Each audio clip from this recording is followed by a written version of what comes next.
दोस्तों, चुनाव के बाद चुनाव में किए गए वादों को लेकर जैसे ही जनता ने सुधांशु त्रिवेदी से सवाल किया, मानो सुधांशु त्रिवेदी को मिर्ची लग गई और सुधांशु त्रिवेदी डिबेट में ही अनाप शनाप बकने लगा। देखें ये पूरी वीडियो और अपनी राय कमेंट में जरूर लिखें। लोगों ने निजी हमला पीएम पर किया, उनकी मां पर किया, वो आपको पहले भी भारी पड़ा जब चौकीदार चोर बोले थे, इस बार वोट चोर बोल रहे थे, दोनों आपको भारी पड़ा। इस पर आपका जवाब? हमें चुनाव आयोग हमें दे दो, सीबीआई हमें दे दो, ईडी हमें दे दो, ईसी हमें दे दो, सत्ता हमें दे दो, पैसा हमें दे दो और भ्रष्ट सोच हमें दे दो। चुनाव कौन जीत पाएगा? जिस दिन तक वोट पड़ा है उस दिन तक आप पैसे ट्रांसफर कर रहे हैं महिलाओं के खातों में। चुनाव आयोग के क्या कर्तव्य बनता है या सरकार की क्या नैतिक जिम्मेदारी होती है? क्या यह भ्रष्ट आचरण नहीं है? क्यों किया?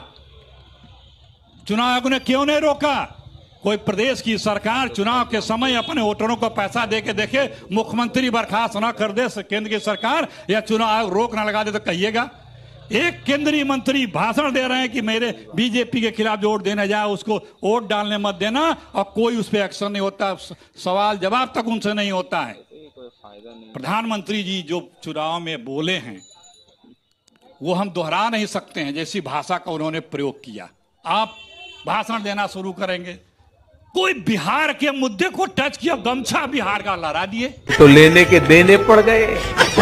यही गमछा तेजस्वी लहराए थे, साल भर पहले पहन के उतरे थे तो उनके खिलाफ बहस होती थी, गुंडा राज की उसकी तुलना करते थे।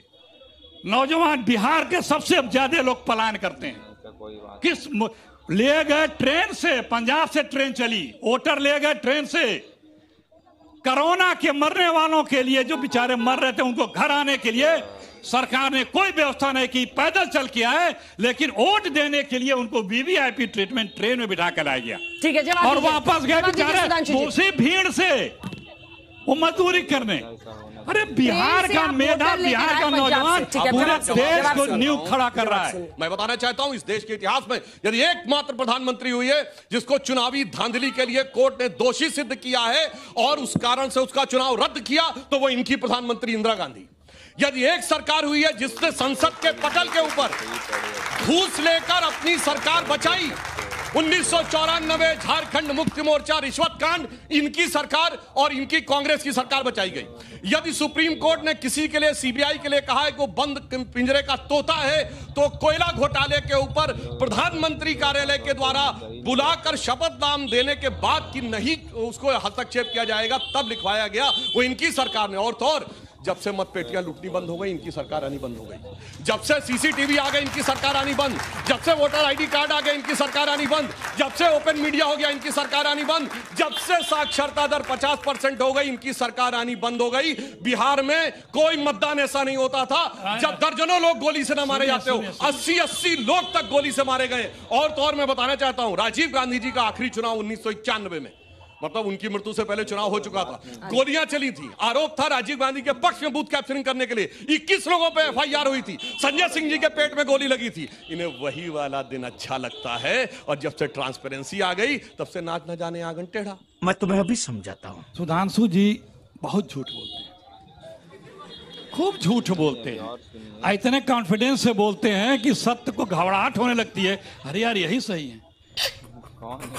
इन्होंने एक दिन और बोला था, उस दिन नहीं बोल पाया था, आपने कहा चुनावी धांधली में इंदिरा गांधी को झूठ बोलना है आप। सुन तो लीजिए, एक एजेंट जिनको सरकारी तनख्वाह मिलती थी, धांधली चुनाव को नहीं थे। सुन लीजिए, सुन लीजिए, सुन लीजिए, अरे सुन लीजिए, कोई रिगिंग नहीं हुई थी, कोई बूथ कैप्चरिंग नहीं हुई थी, कोई उस दिन तक पैसे नहीं बांटे गए थे, कोई गुंडे नहीं हुई थी, कोई फर्जी वोटिंग नहीं हुई थी। अरे सुन तो लीजिए, अरे सुनिए, टेक्निकल मामला था, सुनिए, अरे बीच में नहीं, एक टेक्निकल मामला था। चुनाव का एजेंट कोई स्टाफ या सरकारी कर्मचारी नहीं बन सकता है, गलती से जानकारी बगैर जो भी रीजन हो वो बने थे, इसलिए हुआ था। कोई जो भी हो, यशपाल कपूर, जो भी हो सीधे चुनावी सभा। अरे हाँ, अरे सुनिए, प्रधानमंत्री का अरे सुनिए, इस्तीफा भी दिया था, सुन लीजिए, इस्तीफा भी दे चुके थे वो। सुनिए, हम उसमें नहीं जाना था, आपके झूठ को उजागर करना था। आप बता रहे हैं भ्रष्टाचार, जिसको जिसको आप हमारे प्रधानमंत्री आपके भी हैं कहते थे ये 20,000 करोड़ का घोटालेबाज है, 40,000 करोड़ का है। 40 लोग हैं जिनके पीछे देश की सारी एजेंसियां रोज उनके ग्रिल कर रही थी, बुला रही थी, पूछताछ कर रही थी, पकड़ने की बात कर रही थी। वो सब बीजेपी में आ गए और सब मंत्री बन गए। सबसे जांच पड़ताल खत्म हो गई, क्योंकि भ्रष्टाचार भाजपा का शिष्टाचार है। शर्म करो शर्म। मेरे साथ आ जाओ, शिष्टाचारी हो जाओगे, बाहर रहोगे तो भ्रष्टाचारी होगे। मोदी जी जिसको बोलते थे उसको इन्होंने अपने पार्टी में ज्वाइन करा के उसको अपना डिप्टी सीएम सब कुछ बनाया। आदर्श की बात ये करेंगे, आदर्श की बार बार मैंने कहा है। सुनिए, रोहनिया का जिक्र छूट गया, रोहनिया का पूरा कीजिए पूरा। लिखी हुई स्क्रिप्ट अरे पढ़िए, अभी रोहनिया आया नहीं। नहीं, पॉइंट जो आप झूठ बोले हैं वो लिखा हूँ।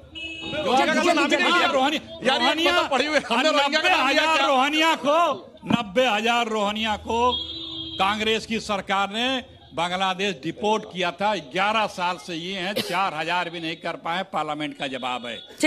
इसमें सबसे दुखद पहलू यह है कि बिहार की स्थिति इतनी खराब क्यों है कि अगर वो एक इंडिपेंडेंट देश होता तो दुनिया का 12वां सबसे गरीब देश होता।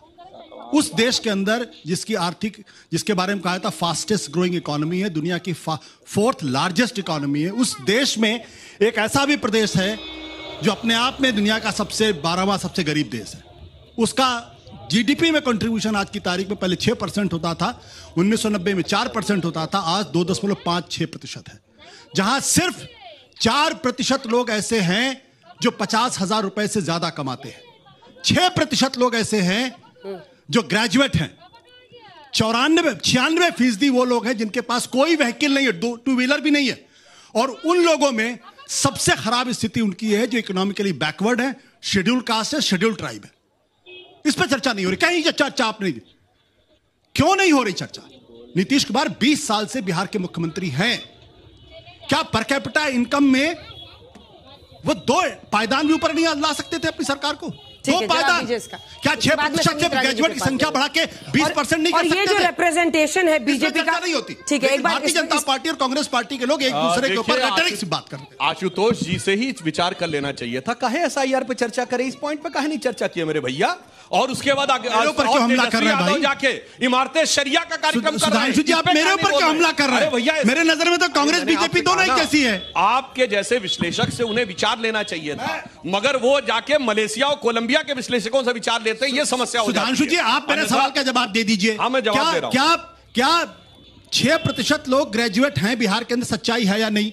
क्या 4% लोगों की आबादी 50,000 से ठीक है, उसी का जवाब दे रहे हैं। जवाब दे रहे हैं। बिहार की पर कैपिटा इनकम 6,700 रुपए थी, आज 69,000 रुपए हुई है, 10 गुनी बढ़ी है। तेलंगाना की कितनी बढ़ी है? सर, तेलंगाना कितनी बढ़ी है? आप टर्न पे बोलिए। और इतना ही नहीं था, मैंने जैसे बोला बिहार में एक चुनाव ऐसा नहीं था। बता दो कितना है भैया, बिल्कुल सुनिए तो। बिहार में माइक के बिना आवाज नहीं जाती है, तो और रुक जाइए। देखिए, दूसरा, बिहार में पता है केवल 22% बिजली का कवर था और बिजली आती थी केवल 3 से 6 घंटा। मैं उदाहरण याद दिलाना चाहता हूं, लोगों को याद होगा 2005-6 के आसपास जिन लोगों ने अपने घरों में, जिन्होंने दुकानों में जनरेटर रखे थे, 20 रुपया मोबाइल चार्ज करवाने का लेते थे, क्योंकि बिजली तो आती नहीं थी। तब नोकिया का मोबाइल होता था, एक बार चार्ज करा के 2-3 दिन चल जाता था। वहां से लेके आए। अभी इन्होंने कहा कि बिहार में 30% बिजली थी। 22 नहीं थी यार, सुनते भी नहीं हो भाई। वही जो हम बढ़ा के बता रहे, सुन लीजिए। इन्हीं के आदरणीय प्रधानमंत्री जो मेरे भी हैं, जब प्रधानमंत्री बने थे, लाल किले से भाषण में कहा था इस देश में हर गांव में बिजली पहुंच चुकी है। सिर्फ 18, अरे सुनिए, 2000, अरे सुन तो लीजिए, सुन तो लो। इनके प्रधानमंत्री जी ने स्वयं कहा कांग्रेस की ग्रामीण विकास विद्युतीय योजना ने बिजली हर गांव हर घर पहुंचाया। और सिर्फ मोदी जी ने लाल किले से बोला था सिर्फ 18,000 गांव बचे हैं। ये मोदी जी का बयान। अपनी इन्होंने मोबाइल चार्जिंग का जिक्र किया। कांग्रेस के समय 20 रुपए में मोबाइल रिचार्ज होता था। गरीब से गरीब घर के लोग, अरे रुकिए बीच में, अरे रुकिए भाई, फिर वो चिल्लाने लगे। आज मिनिमम 400 रुपए का होता है, 400 रुपए का मोबाइल चार्ज होता है। और वो भी अरे सुनिए, अरे तो मैं क्यों ये भी, हाँ ये भी बता रहा हूँ कि किस तरह से आपने लूट की है। 20 रुपए की अरे यार ये डिस्टर्बिंग एलिमेंट जो है, देखिए चोर मचावे शोर, चोर मचावे शोर। मैं ये कह रहा हूं कि जो मोबाइल 20 रुपए में रिचार्ज होता था, जिसका महीना 30 दिन का होता था, वो इनके हुकूमत में गरीब की बात, महंगाई पे आपको हंसी आएगी, क्योंकि आपके साहब 8,500 करोड़ के जहाज में घूमते हैं ना।